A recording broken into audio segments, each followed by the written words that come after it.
Okay, here we go.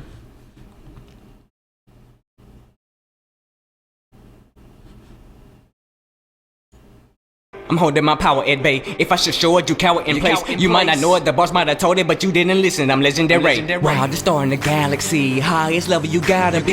Just to try and roll with me. The monsters I fight are elite. I'm bringing the pain for this status I have trained. And I'm looting this and taking that till nothing else remains. Let's go. The war's at war. Never slayed a dragon before, but I'll behead the beast and then increase my mana to again release the spells I got in my arsenal. And F I might be the darkest, coldest ice I go to fight the troll, supreme leader of the MMO. And there's no stopping my game. I'm finding your fantasy, making that claim. The best, yeah, I gotta be PvP prodigy. With my psychology going insane. MMO RPG, the MMO show calling me. They're coming on, my character strong, so bet I'm gonna be listening. Go.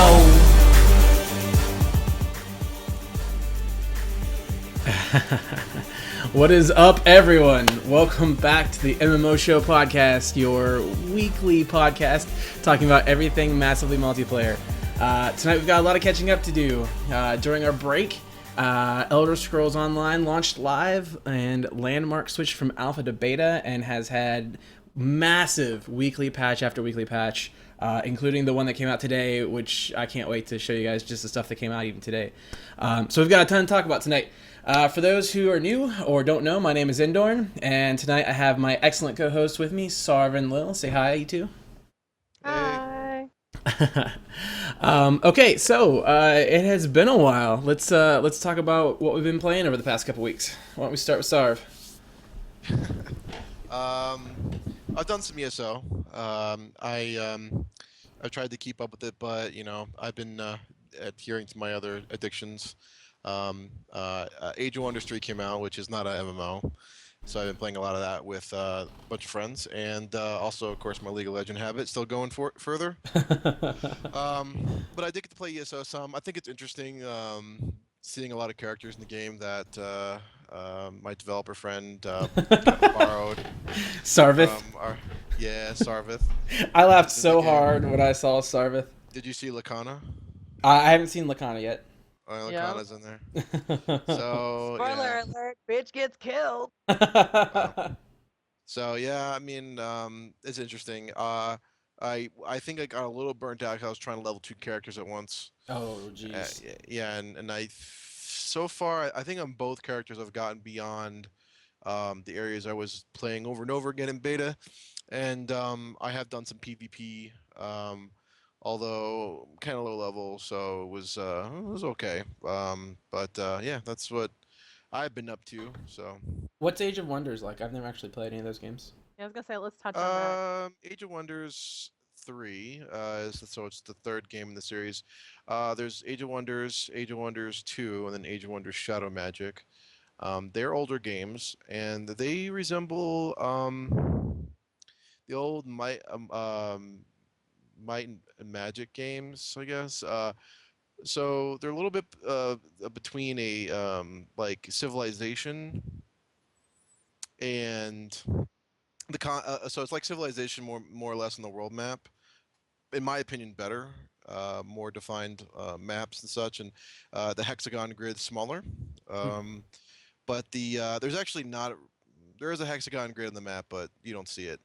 And when you get into combat, you have you have like a battlefield, and you have tactical turns. So you have units, and you move all your units, and then the enemy moves their turn, moves their units. So it kind of turns into like an XCOM kind of thing, except that instead of having one unit, you have like a little army stack. So you have like 6 soldiers together. It's really well done. They obviously, if anyone's interested in like Notch from Minecraft, is the kind of the guy that I think is the main contributor to bringing the game back. He put a lot of money into it, from what I understand. So it's good. It's not an MMO, Right. but it's definitely one of those games where you can spend 8 or 9 hours in a single game with friends. It's so good. I've been playing the campaign mostly myself, and it is so addicting. I usually get hooked on those kind of games until I've beat them once, and then I never replay them at all. I don't know what it is. I did it with all the Civilization games, too. Okay, well, let's switch to Lil. Lil, what have you been playing? Um, ESO. I'm not gonna lie, I'm still playing WoW. I'm not playing WoW per se. I'm only playing WoW because I want to get my legendary cape, and I still do my like Alar runs every week because not everybody can get one to drop and we can't even use the damn thing. Just saying. Um, I ended up but buying it so that I could use it. Thank you. so funny. Um, I've been playing ESO. I haven't been playing nearly as much as if I went in with all my friends. You know, we'd be playing 15 hours a day. Mhm. I have I joined a guild, TSO Elite, which is a really awesome guild. And I stream for them. Um, Pretty much why I'm saying 50 million times. I stream for them almost every night. I really, really like ESO, but it's the one game that I'm trying not to rush through because you know how we get into games. We rush to Yep. end game content, we clear it, and then we're like, this is boring. Like, AKA Final Fantasy. Yep. I'm not trying to let that happen. The way that I am personally playing ESO is I'm PvE playing exactly like I would Skyrim. I play by myself. I Yep. only group if I go into a dungeon, like, or if I need help. Like I've been in some dungeons where I couldn't complete the quest by myself because the elites hit like tanks. Oh yes, they do. But when I PvP, in Cyrodiil, the PvP map, there is you know, you can do quests and stuff like that there. But I always get in groups, and I've been a part of many sieges. I think I'm only like rank 2 recruit, but like I said, I haven't been playing that much. But I think I'm like almost level 24. Nice. So we'll talk about that more but that's all I've been doing. Okay. Yeah, we've definitely got a lot of ESO to talk about. Before we get to mine, I'd like to introduce everybody to our newest host. His name is Malice, and you can kind of see him there a little bit, sticking his hand in his pocket there. He's sitting behind Sarv. You can kind of see him a little bit over Sarv's shoulder. He's watching the stream in the background. He's actually going to be joining us next week, so everyone can look forward to saying hi to Malice and introducing a new character on the show. But Malice is, for right now, he's just kind of getting the hang of things and checking things out. So, yeah, I figured he would like that. But anyways, you all will meet Malice next week. For now, we're going to switch to me. I've been playing ESO and Landmark. Having a real hard time trying to balance between these two games because ESO is pretty much everything that I wanted in a last gen MMO, if that makes sense. Like everything that's been good about the previous generation of MMOs, whether it's like the active combat system of like Neverwinter Nights or Terra, a really good quest system with a really good story like Tor, but not like in your face terrible cutscenes like Tor. A really good craft. Like I love this crafting system. It is so simple and fun and useful. Like I've crafted all my gear that I've used leveling up and everything. So like as far as last gen MMOs are concerned, I feel like ESO really has the top of everything, and it's sort of everything I've ever wanted in a last gen MMO put together. But then on the other hand, I have Landmark now, which I think is the beginning of the true next gen of MMOs. Now, Landmark in and of itself right now is a bit scaled back. I find myself getting burned out because there's no combat, there's no damage, there's no theory crafting, there's no talent trees, nothing like that. So it is very basic, but there's so much potential that this whole time I've been going back and forth, and I can't decide which one I really want to make my main focus. I know Hex for sure wants me to make Landmark my focus, but there's something about ESO that just keeps pulling me back. It's just plain fun. I don't know how else to describe it, but I don't know why it gets so much hate. It really is a good game. Yes, there are faults, and we intend to talk about them. Yep. But the game is amazing. Like, I don't care what anyone says. Yeah, absolutely. Okay, well, yeah, let's just go ahead and jump right into it then. Let me pop over here. So ESO, and I'm not as tuned in to the ESO hate as everyone else is. I mean, I played ESO in one of the later betas. I was never in the early betas, and from what I understand, the early betas were bad. Like there was just bugs and things were bad. But if one of you guys could elaborate more on what was bad about it and whether or not that has been fixed, because like I said, I got into the later beta, and when I got into the later beta, it was fine. I mean, like they've definitely improved since then, but it was fine from the get-go for me. Well, the first thing right off the top of my head in the earlier betas, there was no first person, and people literally shit bricks and went crazy. And that's in, and it's great, and I use it. I'm a Nightblade. It's funny that I actually did not want to use a bow. I was like, I don't want to be like everybody else. Well, bows were the only thing that dropped for me, so I'm actually a bowman now. Um, but I'm the type of person that can't do first person. I can't. I've never played any Elder Scrolls game in first person, except for the ones you're forced to. I get motion sickness really bad. I can't play first person shooters. That's Nothing. why you couldn't play Rust with us. Yep, and it kills me because I would love to.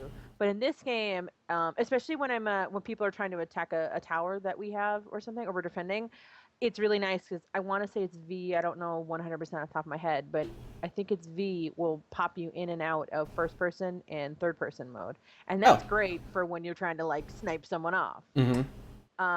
So yeah, they put the first person. I don't use it all the time, so I can't tell you that I have any complaints. But what I need it for, it works perfectly. I've never had any problems. But like I said, I don't use it all the time. Some people only play in first person, and let's be honest, if you're gonna play first person in an MMO, you're a fucking retard. I'm sorry. I was Not thinking even it. being politically correct Yep. right there, but you're Yep. dumb because there's AoE, there's shit that you can stand in, and I don't know how the hell people see stuff, but I know people play only in first person. Yep. I would actually really like to play an MMO where there wasn't a third person option, where you were trapped in first person. Because I tell you what, after I know you would get motion sick and you would hate it, but after playing Rust, in where you're trapped in first person and just like having that limited Scarier, vision. right? What's that? It's much scarier. Oh my isn't it? god, it's so scary. That I remember times in Rust when like it was like I was trying to build a shelter and it was like pitch black and I couldn't see anything and I heard like a noise and so like I grabbed my gun and I was like running around and I was like, oh my god, someone's gonna kill me, and it was just like a fucking deer or something. But like my heart was pounding. There. Literally, like I thought my heart was gonna beat out of my chest because I felt like I was gonna get murdered, and then it was just this deer eating some grass beside my hut. But yeah, but like the first person, I think that's really awesome. But I don't think they're gonna switch back to that. I actually play ESO all in third person. I haven't played it in first at all, but I'm not a bow user either. Do they? How twitchy is the bow? Like, is it actually FPS? Do you have to like lead your target, or? Oh yeah. Okay. Yeah. I mean, you know how there's. I mean, let's be honest. There is a tab option in ESO, but if I shoot like not near them, it's not gonna hit them. Trust me. That's cool. Let's go ahead. I'm gonna go and pull up some gameplay here while we're talking. I'll show you my terrible character. Let's see. Oh, there's the Malice special guest again. Accidentally hit that button. Okay, so this is my Argonian. This is one of the things I love the most about this game. I don't know how delayed the Twitch stream is, but this is my Argonian sorcerer. He is wearing full heavy plate mail and he has a two-handed sword. This is like, Wow. Even I don't do plate. I actually just started incorporating 2 pieces of plate into my stuff because I'm Well, getting raped in PvP. Yeah. Because I don't have the health and whatnot. yep. What's up, Sarv?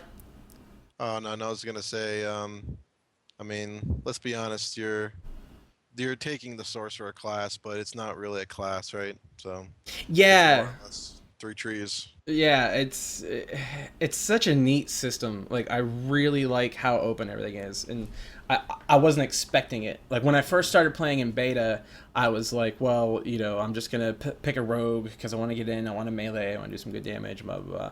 And then so I did that for a while, played it to level 7, and tried a couple other classes, and then I really started to get into the mode of I'm not really picking classes, I'm picking skill sets. So if I like there is literally, I don't know how good it is, but there is a healing rogue where you siphon damage from the targets you're attacking and you use that to be the healer for your group.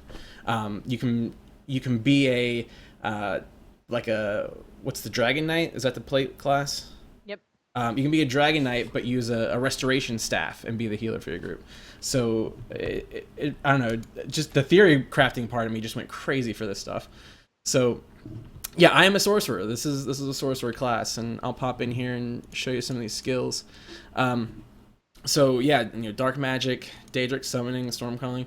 for my character, I literally have done nothing but storm calling, and then I put 1 point into Daedric summoning just so I can have a pet because it's free damage. Why not? But then everything else has been all heavy armor. Like I've built my guy to be a tank. Like I've built up every tanking stat I can do.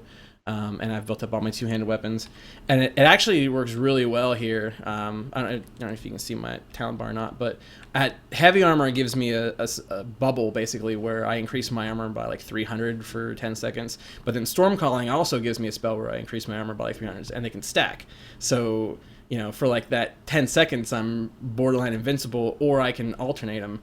And I've got like my mana regen and my stamina regen high enough to where I can just continuously alternate them back and forth. And so I'm legitimately, a tank. Like I can tank an elite. I can solo elites using this, but I could tank elites for a party or whatever. And I'm a sorcerer. Like that kind of blew my mind when I actually pulled this off and had it work. Have you guys had any other interesting combinations you found? Yeah, I just been doing the Dragon Knight Pyromancer build. Yeah, so you're doing like a DPS Dragon Knight, right? Or like a mage. Yeah, it's like the opposite of what you're doing. So it's like a stereotypical tank melee class, and I'm wearing cloth armor, and I have a staff, and I'm casting spells. And mostly fire spells, right? So like fire AoE, and my ultimate does fire damage and stuff like that. So it's pretty fun. It's different. It's definitely unique. I like it. You know, it's kind of like similar to what you're doing, like I said, but just kind of different. I also have a sorcerer. I'm actually gonna probably go typical sorcerer route with the lightning element, but it's definitely crossed my mind to kind of do what you're doing. Yeah, I mean it's working out really well. I'll do some combat here in a minute. I want to show off some crafting stuff first, but just as far as the game in general, I mean, this is my first time actually being able to stream the game because I think this is our first show since actual live launch. I think the game is beautiful. Like the graphics. I mean, it's not. I think it's better than Skyrim. I think. So that's my biggest disappointment with the game, actually, in my opinion, is the Really, graphics. really. He hasn't been in any good zones yet, then, because there's some beautiful stuff. Even like I went on the PvP and I looked at everybody, and I don't know. It's a little bit too simplistic. So I kind of sell it off because I think that they probably couldn't go too crazy with it because of the amount of players they have on a single screen. Yeah, let's not forget we're on a mega server. So the meshes aren't necessarily complex, I should say. I do remember seeing a video of what I think was an end-game Keji inside wearing tank armor, and it looked really cool. But so far, I have not seen anything that's really super impressed me. See, I gotta be a devil's advocate on that. Like, I love the game, and I mean, I'm saying all this as an Elder Scrolls fangirl. But I like the game. I'm finally playing. I like tits and ass, okay? I'm just going to say that. I like Terra Online. I like that my nipples were halfway popping out of my cleric's, my priest's outfits. But I'm not going to lie. I am really excited to play a game where there is actual functional female armor. I don't have bits and pieces of skin on my stomach showing to make it look sexy. Granted, yeah, there's some light armor sets that are like that, but it makes sense because it's made out of fucking rawhide. Like, my character looks badass, and I approve. Yeah. Okay, so my take on the graphics, Sarv, is I hate MMOs that do the cartoony stylized look. I'm gonna play WildStar and I'm gonna love it just because of the mechanics, but my god, that whole cartoony look just kills me. Actually, I remember very distinctly before EverQuest 2 and World of Warcraft launched.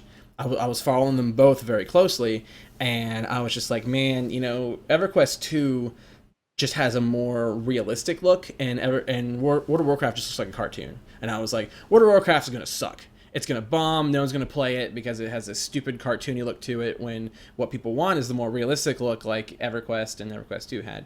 Now, clearly, World of Warcraft didn't bomb. But the funny thing about that is, though, there are a lot of people that play World of Warcraft that absolutely cannot stand the cartoon graphics. Yeah. And the funny thing that I say is it's not, this is my way of thinking, it's not cartoony at all. It is the style of Warcraft. It looks exactly like, I mean, granted, we have outdated graphics now, but as if they took something out of Warcraft 3 and then they put it in a 3D modeler and blew it up. Like, that's what World of Warcraft looks like. I don't understand why people are like, oh, it's cartoony. I'm like, it looks like Warcraft, though. It doesn't, I can't wrap my brain around that thinking. Well, here's my problem with that thinking, and I'm actually okay with that. If that's your reasoning, if that was Blizzard's reasoning, where they're like, you know what, this is the style of Warcraft and Warcraft 2, and we're just gonna put that style in an MMO, that's fine. If that's just a stylistic choice they wanted to make for their game, that's fine. And I think that's what WildStar did too. It's just a stylistic choice they wanted for their game.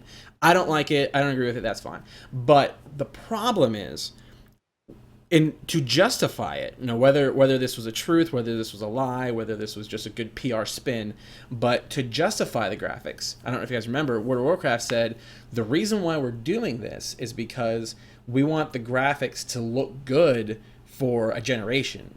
10 years from now, we want the graphics to still look good, and if we go for realistic, every 2 years, realistic looking games are going to end up looking like shit because of the advancements in video processing and the advancement of modeling and stuff like that. If you go for a stylized game, then you can those same graphics will continue to look good throughout the years. And I hate that. To me, it's like, you know what? Design your engine so that you can handle realistic looking graphics, so that you can handle different types of models, upgrade your models. EverQuest 1 did that. EverQuest 1 had a model upgrade about halfway through its lifespan with Shadows of Luclin, where they updated all of their models, and it worked perfectly fine. So I don't know. To me, I guess what I'm trying to say is, if you're making it as a stylistic choice, that's fine. If you're doing it as an excuse so that you can be lazy with updating your game's graphics in 5 years, I think that's shit. Yeah, and that's exactly what they did. I highly doubt they ever, even in their wildest fucking dreams when they were making this game, that they ever thought that they would ever get to the point where they have like 12 million people playing it. Yeah. Of course, they're going to be like, we need to keep the graphics down as low as possible because we know Granny Smith is running on the shittiest fucking computer and we want her to be able to play WoW and give us $15 a month. Yeah. We get it. We know that's why that they did it. Yeah.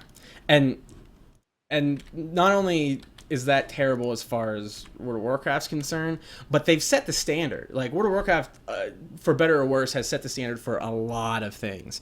And unfortunately, very unfortunately, as far as my opinion is concerned, for the entire genre, they've set the standard of it's completely okay to make a stylized game so that you can reach super low NPCs, and so that your graphics will stay fresh-ish for years to come. Like that, like every single game that comes out now tries to copy that. Even Final Fantasy. I know you guys love Final Fantasy. I thought it was okay, but they still had that stylized graphics. I did think it was a beautiful game, and it was a better version of stylized than WoW does, but it still was sort of cartoony and stylized.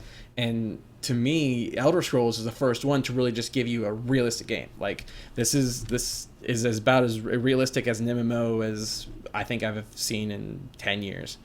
Oh my god. Yeah. Oh my Could you god. imagine though? Could you guys even imagine, like, this is my wet dream? Could you imagine World of Warcraft with like Terra's graphics? Like, Yeah. it would be even bigger than it ever was. No matter how shit the game is, people would play. If characters looked as good as they did in a Dude, your Korean freaking game, armor is skinned on, dude. You realize that, right? Like, there's The some armor? pieces that are actually poking off, but your chest armor is literally skin layer. There is no. If you were really wearing plate armor, you would look bigger than that. And I mean, unless that's like the thinnest piece of metal that. let's be So- honest though, it's skinned on, but it looks fucking shaded all the shit, and Yeah. it looks realistic. It's not like World of Warcraft where everybody's wearing the same thing, plate. Like, I see someone wearing plate, they look like they're wearing plate. In World of Warcraft, you could be wearing plate or a dress, it doesn't matter. It looks exactly the fucking same. Yeah, that's sort of what I'm at too, Sarv. I agree. I understand. It's skinned on and it's not a polygon and stuff, and I agree with you. I understand. But World of Warcraft or any other MMO out there, period, you're still gonna have skinned on chest armor. Very few. EverQuest 1 had actual polygon chest armor, but like any game in recent years just uses the little skinning shortcut. But my thing is, okay, it's skinned on, but just like Lil, like look at that shading, look at that texture. I know. I'm trying to come find you in games so I can stand you. I don't know where you're at. Where am I? I'm in Daggerfall. Yeah, I'm I'm in by the Daggerfall too. Are you I'm by the fighter blacksmith. still? No, I'm by the blacksmith shop. Oh, okay. I'm coming over. I'm gonna show you Okay. what my character. I'm actually wearing it's chainmail basically. Yeah. But yeah, And like it looks amazing.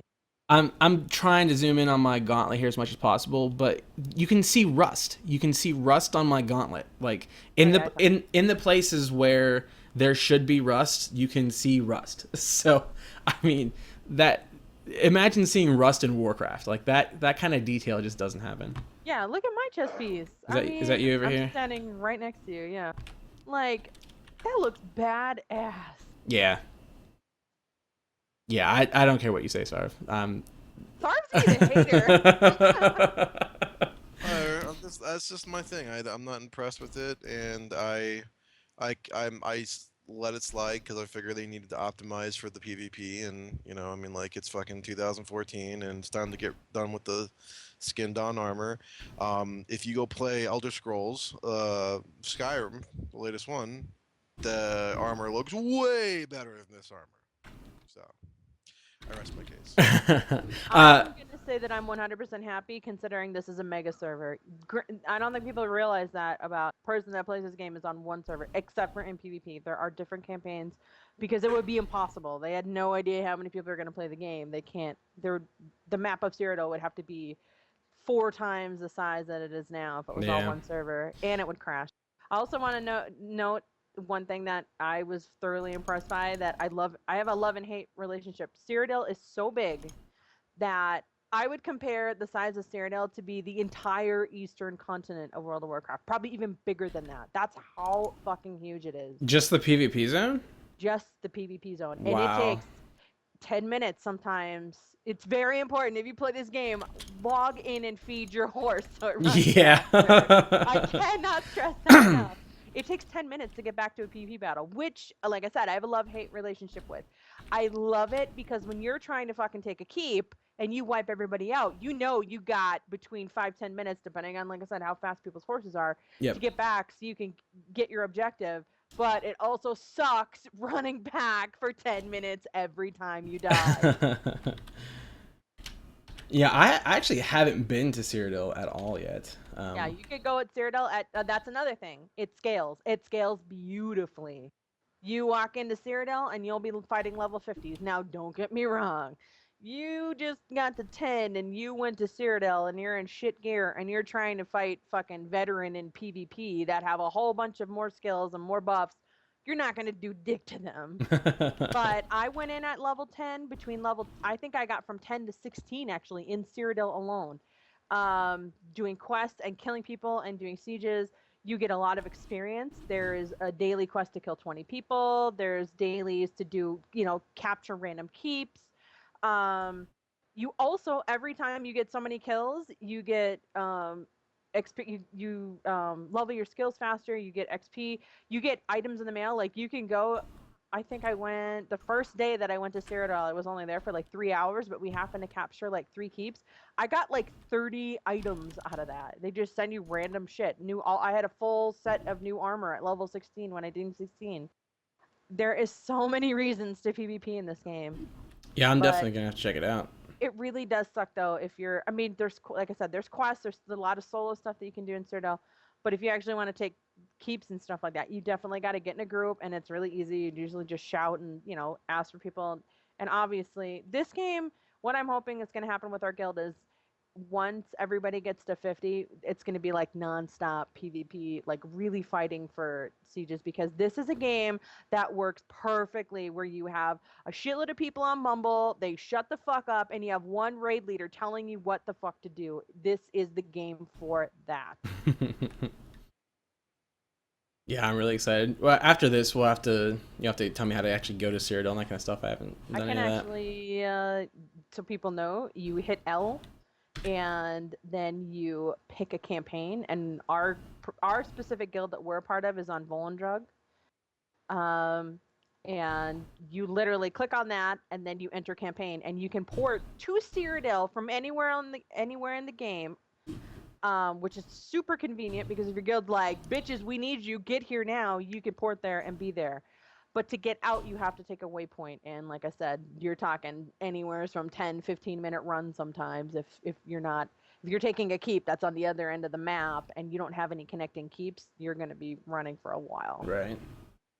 Now, if you're low level, like I'm only 17, is that going to make a difference? Like if I try to join a group?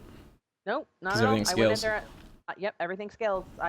You can kill the mobs, the level 50 mobs in the thing. The only thing that the difference is the people who are higher level than you have spent more skill points and have better armor and Right. better regen and yada yada yada. Oh, okay. This is the one thing I have to say. I'm sorry. I've been playing so much. We did siege runs last night, and the current emperor is in Old Mary Dominion. I don't actually, it could have changed since last night. This guy, I am not fucking exaggerating.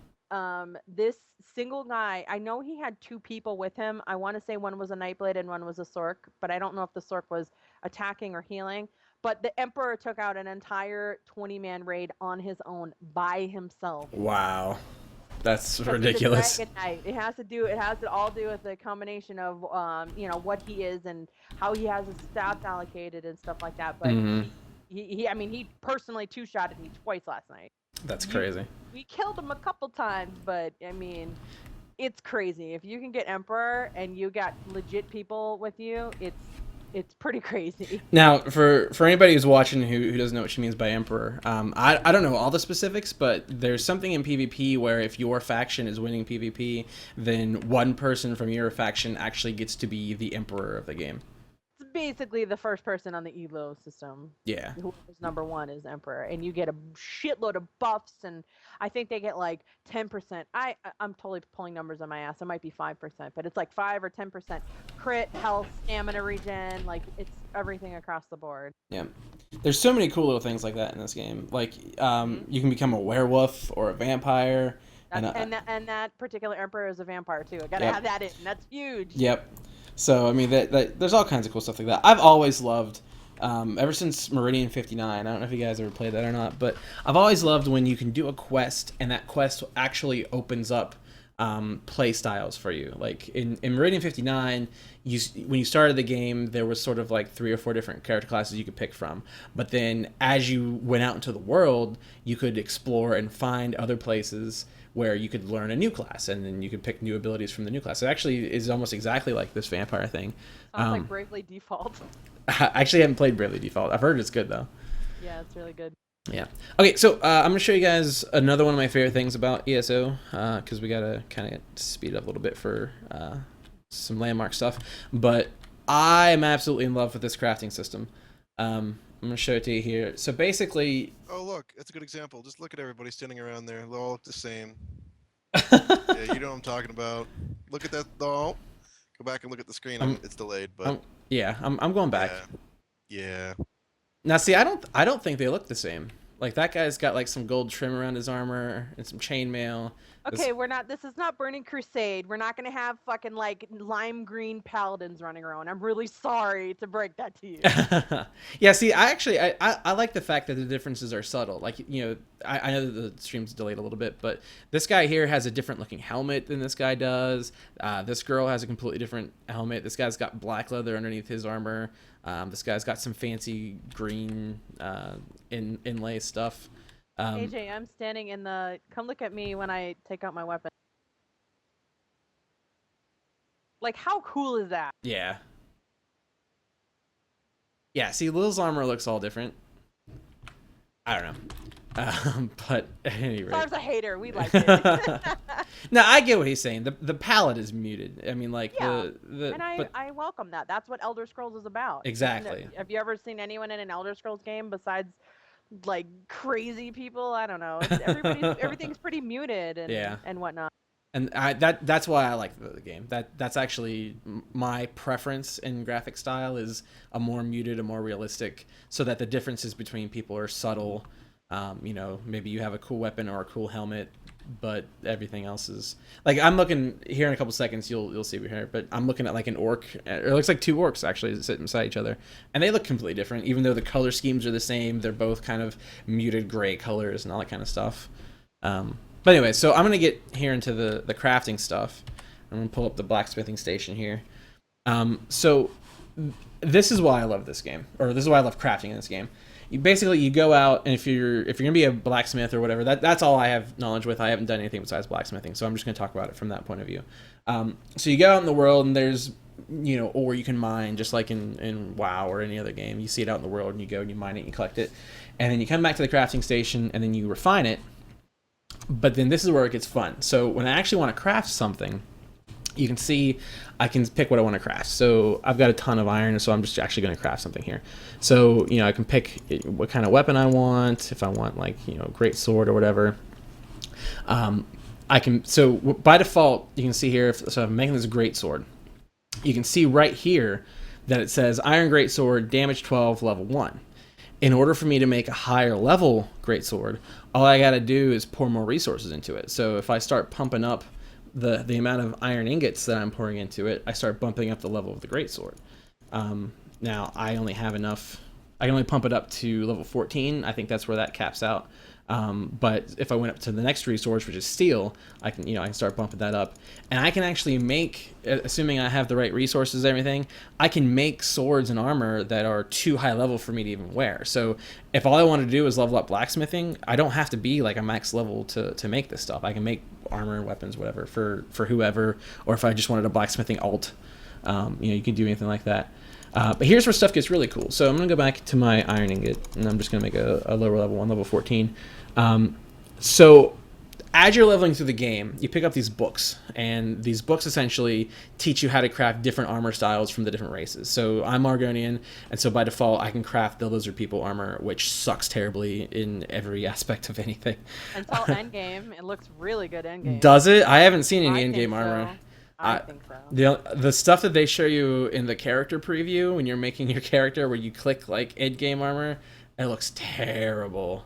Oh, maybe I'm weird. I like it. I like that one and the kitty and the Kijats. The Kijis. Oh. Yeah, those ones are good. I don't know. I just didn't like the Argonian ones. But at any rate, so you can see I've collected quite a few of these books here. I've got the Breton book, the Orc book, the Nord, Altmer, which I think is High Elf, and Wood Elf. I actually have most of them too. Yeah. We're gonna have to talk later. We might need to switch some books if you got I do have a couple extras actually. But at any rate, so when I'm making my sword, down here at the bottom where it says style, I can actually pick the style of sword I want to make. And so you can see up here the preview of my greatsword actually changes. So it actually shows me what type of greatsword I'm going to make. So if I wanted a Khajiit greatsword, let's just make that because that looks pretty cool. So then all I got to do is go down here, hit Art of Craft, and then there. Now I've made myself a Khajiit greatsword.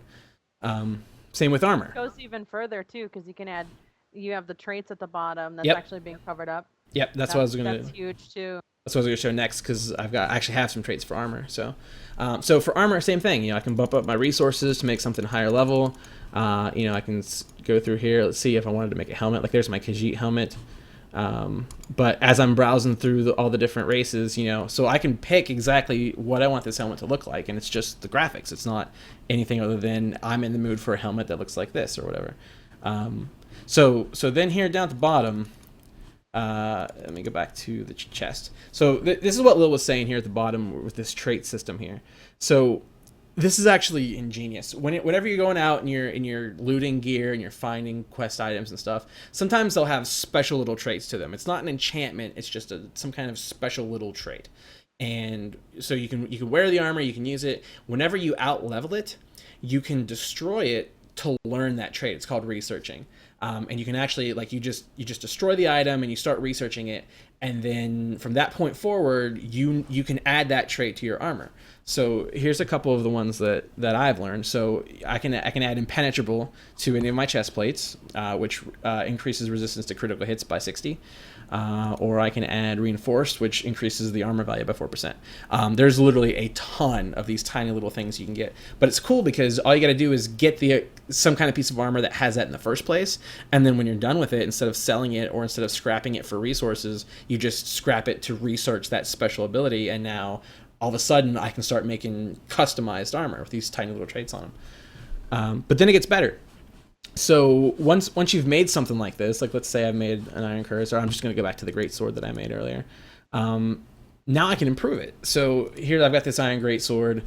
If I add it to my queue here, I can try to improve this. So right now, with just one of these little honing stones, and honing stones are something that you get through the crafting system. So whenever you deconstruct some armor or stuff, you have a chance of getting a honing stone. Right now, just by adding one honing stone, I have a 20% chance to convert this green sword that I made into a blue version. And it's just like in Warcraft where you think of loot, where it goes like green, blue, purple, and then I think orange. Orange is legendary, yellow is legendary, something like that. So I can risk it. So right now I have a 20% chance. I can risk it and just see if I can improve it to blue, or if I wanted to just pump in more honing stones, I can increase my chance all the way to 100%. So I can guarantee improving this item to a blue. So I'm actually going to do that just for the sake of showing you guys here. So I'm going to improve it right there. A good way to level too is just to make shit and destroy it, and you get a lot of stuff, which I thought I was shocked by. You get a lot of stuff just by turning your ore into ingots. Right. Yep. So yeah, you can see. So actually, I misspoke earlier. It was a white sword, and I turned it into a green sword. So now I have this green great sword. It's increased its damage, but now I can take that green sword I made and I can convert it into a superior sword, to a blue sword, if I had any dwarven oil, which I don't. Or maybe, I don't think I have any. But so you can see how this process works. So assuming I was willing to put enough time into it and gather enough materials, I can start with with a basic sword that I crafted with whatever traits I have from my personal experience adventuring, and I can add those traits to the sword and make a white sword, and then I can improve it to a green sword, and then I can improve it to a blue sword, and I can take that all the way to epic, all the way to legendary. So now I have a legendary sword that is customized with the graphic I wanted on it, with the specific traits that I wanted on it, and it's I'm not going to say it's going to be one of a kind, but having a reason to go out and adventure and collect these traits while you're adventuring to make you a better crafter, I think is a brilliant system. Like it's exciting to me. It's the first crafting system that I've actually been excited about. And you can enchant it too to add 10 shock damage, fire damage, etc., etc. So everything is customizable to what you want and what you need. Yeah, so I mean, I can make this. I can make a legendary sword and then sell it to somebody, and then they can go and get it enchanted, and so that can be your business as a crafter, is just crafting these crazy swords with these crazy traits that only you or only a few people have found on your server, and you've got customized weapons for your crafting system or for yourself. To me, I just think that's really cool. Okay. So we've gone on and on about this. I want to show a little bit of combat, probably just in a noob area, just because I'm at Daggerfall right now. But let's see, I can go out to here. But yeah, I just want to show off a little bit of combat to anybody. I'm really trying to persuade everybody I know to at least give Elder Scrolls a chance. Hex and I go back and forth on Elder Scrolls. And he's one of those ones like we talked about earlier, where he played in the earlier beta and made up his mind back then. Okay, the game's shit. I'm not going to bother with it. Blah blah blah. And I feel like a lot of people have done that. But man, if you're a Skyrim fan, like this is Skyrim to me. This is Skyrim, it's a massively multiplayer Skyrim. I agree. I agree wholeheartedly, and I know people don't want to. They're like, it's an Elder Scrolls game, a little bit wrapped around an MMO. I don't think so, because I've been playing, a lot, and the quests, like there are really good quests in this game. Yeah. and I'm only level 23. Like this is a speck on the map right now. What I've done, I can't even imagine. The overall story campaign I think is great. Yeah. I think I like it. I like it a lot, but I'm also a fan. One of the things that I really liked about questing so far, and again, I'm only 17, so I don't know if this changes or not, but a good majority of the quests that I've been doing have been like, okay, you go into this town is taken over by something, whether it's these weird little sprigging guys or whether it's like the last one I think I did was a werewolf. Like werewolves had taken over a city, and so you go into the city and you do these quests and you fight these werewolves, and then at the end of the quest hub, whenever you beat like the main werewolf boss or whatever, you literally have liberated that city. You can go into that city and it's full of people now, and there's merchants and there's a bank and there's crafting tables. So like you're not making an impact on the world in the same way that like you are in Landmark or something like that, like a next gen MMO. But I think that's making your mark on the world to the maximum extent that a last gen MMO can do. You know what I mean? Like I've always thought that was just a really, really cool part of this. Yeah, I agree. Okay, so here's some combat. It's Hex is gonna kill me. It's a lot like WildStar. You've got a limited action set at the bottom, and you can just figure out. Now I'm owning these guys because I'm higher level than this zone area right now, but so you can use any combination. You can see me being a sorcerer, but I'm not really using any sorcerer skills. It's like Sarv said. I've got a couple. I've got this one skill here where it's basically an execute. Like I cast it on them, and then if they get down to 20%, then it does like an extra 20% damage or something. But for the most part, I'm using all just heavy armor and two-handed swords. I'll use this storm ability a little bit if I need some extra armor. But that's really it. And really, it's a good combo. It's fun, and it's completely customized. Like it's just what I wanted to play, and I feel like the options for doing that are really great in Elder Scrolls. So I encourage everyone to give it a try. Definitely at least just pop in, play the 30 days. It's totally worth it. If I remember right, I think Slick Deals has it on sale right now for $40. So I definitely like to encourage anyone to go out and check it out and give it a shot. You guys got anything else you want to say on Elder Scrolls? Get it. That's awesome. If you like PvP and you want to be in real PvP and not fucking tab target bullshit, get this game. Yay. I can tell Sar's not too impressed with Elder Scrolls.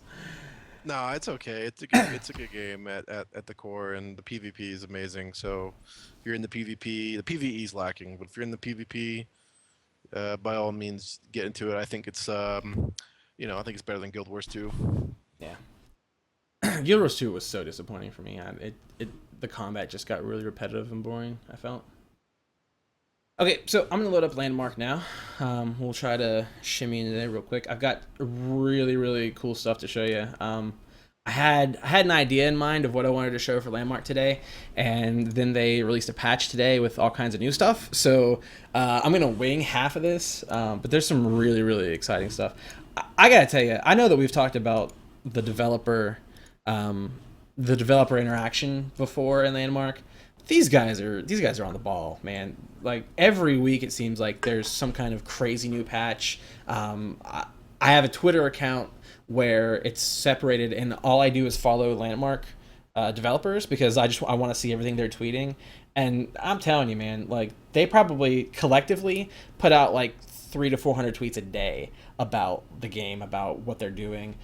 If there's a bug, they'll tweet about it to let you know, here's the bug, here's the workaround, here's our timetable for fixing it. If the game crashes for any reason, they're on Twitter, telling you about it almost instantly. Like they're really doing great.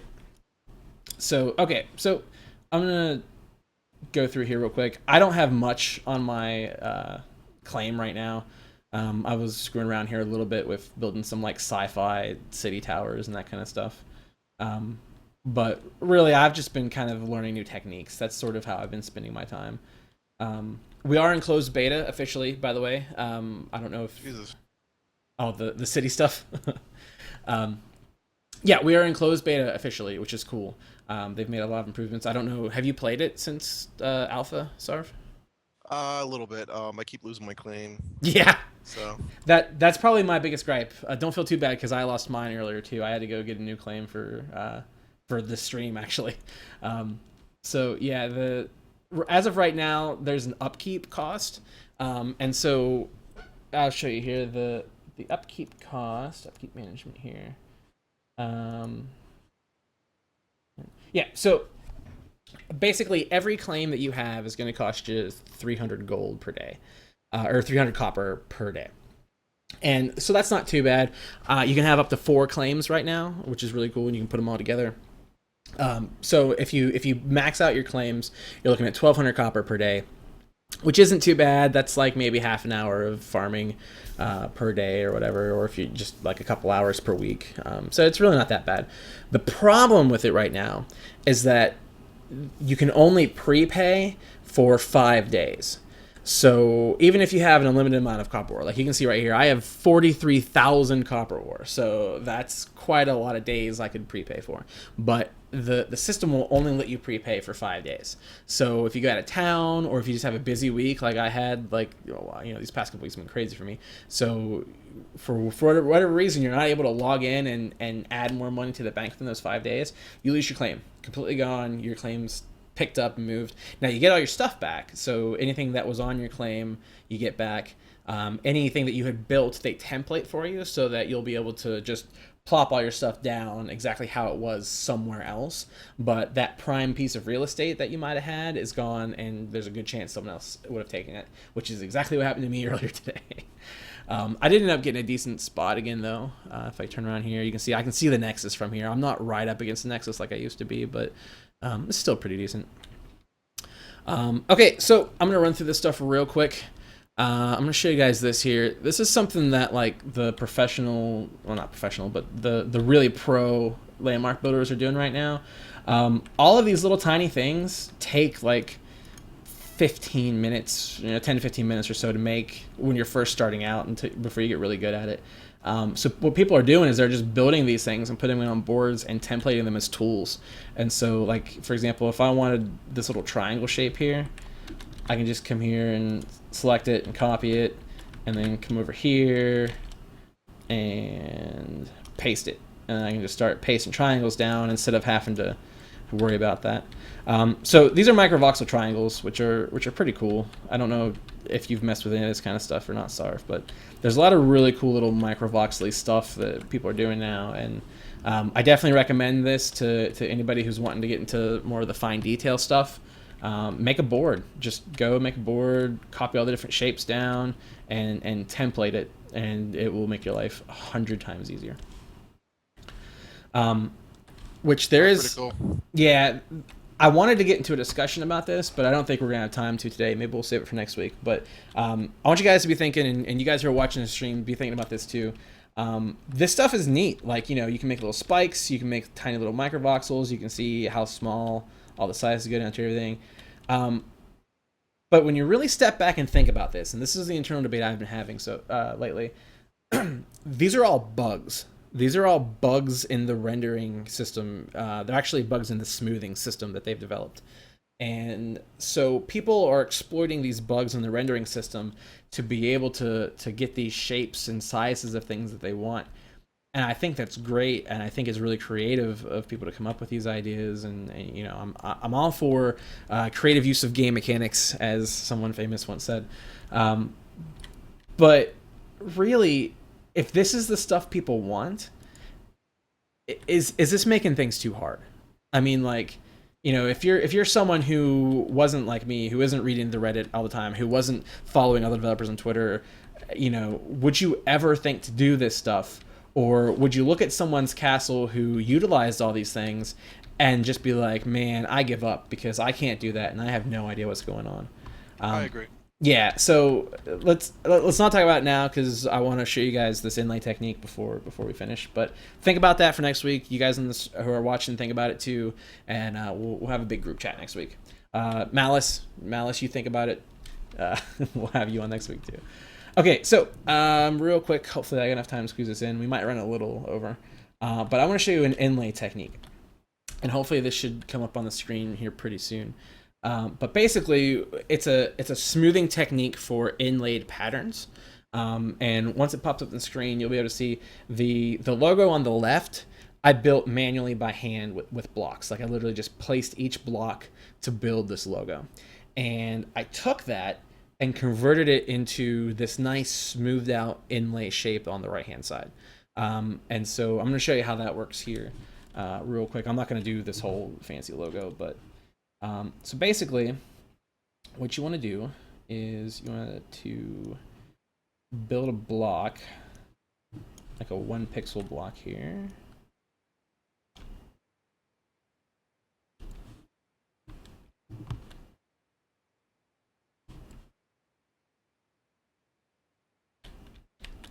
Yeah, I'll build that up a little tiny bit.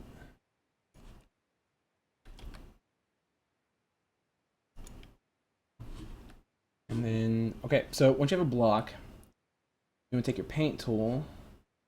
I guess I'll paint with this stuff here. And then just paint, oh, that's a terrible color.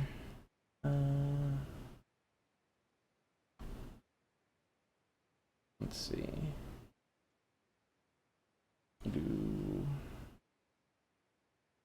do copper. I have a bunch of copper.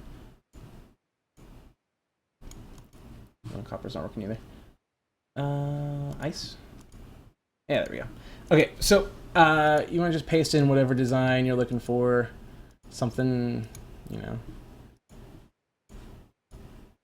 whatever kind of fancy design you want. And so this is what I basically did. Like I just went in block by block and painted this thing into a shape like this. And then what you're gonna do is you're gonna take this.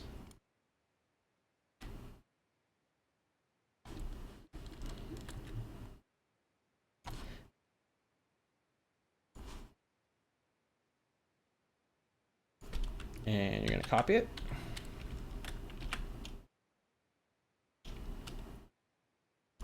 And you're gonna paste it down. Now I don't know. So have you seen the tweak mode yet, Sarv? I don't know if that was in. Okay, so let me redo this here. So basically, copy and paste just like normal if you want to. But if you hold down Shift when you go to place something, and this works not just for copy and paste, but this works for subtraction, addition, smoothing, anything you want to do, whatever tool you're using. If you hold down Shift and click, instead of actually placing it, it brings it into what's called tweak mode, and it brings up this little menu panel here. And so now I can move around, I can walk around. I don't have to worry about changing the camera angle and having that mess up with my selection. My selection is basically in the game, and so with this tweak mode, I can pick, okay, do I want to scale it if it's something that can be scaled, which paste can't? Do I want to adjust the rotation of this? Do I want to do some fine movements with the positioning, which is what I want to do here?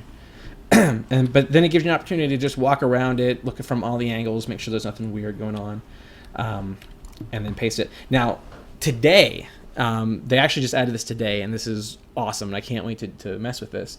They added an option to paste air.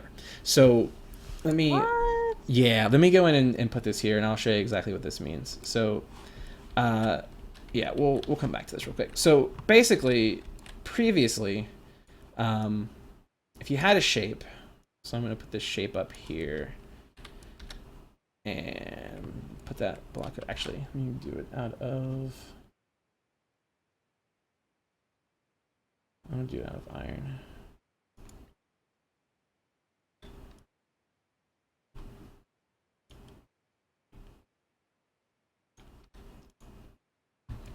Okay, so if you had a block previously and you selected it, but let's say it wasn't just like a straight block, it had some funky shapes on it or whatever. So you actually selected an area that was bigger than the shape. So something like this.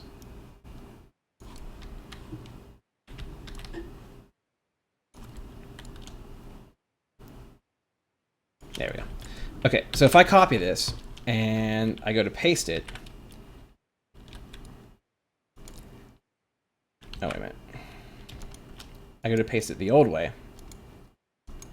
And you can see what happens is the selection, like the air that I had selected when I copied it, also copies. And so this is what was up until today, this is what would happen every time you tried to copy and paste something in Landmark, is it would paste the air that was also included in your selection tool, which really, really sucked when you were doing things like windows, or any kind of spikes or any kind of columns. That kind of stuff would get really tricky.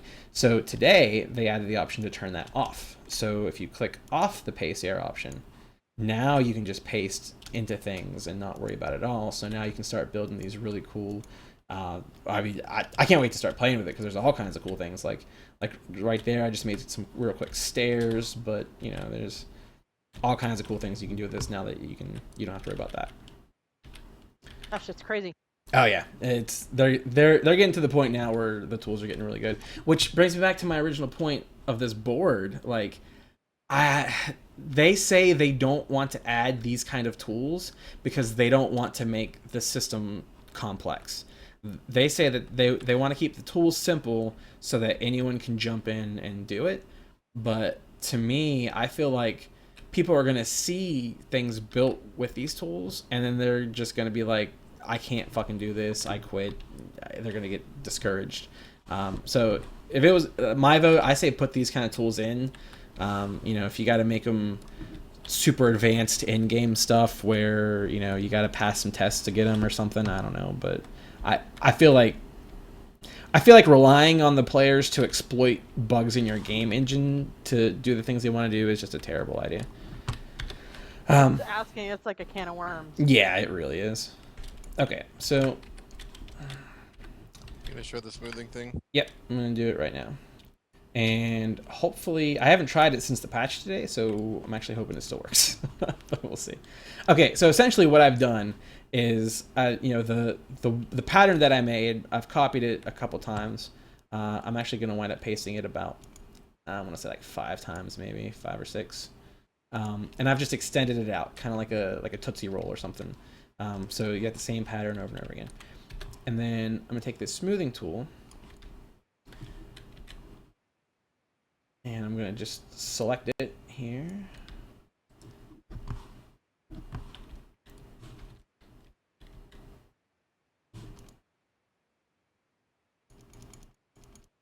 And I'm just going to smooth the crap out of it.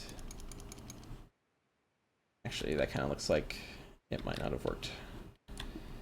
Yep, this might be a bust. They might have changed things today, but let me take a look. So basically, what you're supposed to do is take the middle section of it.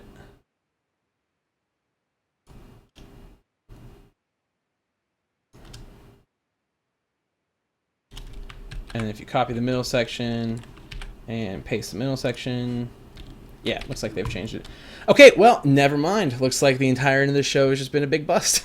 Oh well, it happened. Yep, it's beta. That happens. But I can tell because my template still works that the ability to do it is still in the game. So we're probably just gonna have to find another creative way to exploit the rendering engine to make this stuff happen, unless they actually give us the right tools to do it. So, but I promise I will look into it, and then hopefully I'll be able to show you guys the new trick, because I'm sure it'll be out by next week. But yeah, so again, I know I've harped a lot on Elder Scrolls today, but this is the future. This is the next gen MMO. This kind of creativity and construction stuff, man, this stuff's going to get crazy. So okay, so we're running about 3 minutes over. So is there anything else you guys want to say? Nope, get Elder No, I'm good. Awesome. All right, great. Well, thanks for tuning in, guys, and we'll see you next week. Bye. I'm holding my power at bay. If I should show it, you cower in place. You might not know it, the boss might have told it, but you didn't listen. I'm legendary. Wow, the star in the galaxy.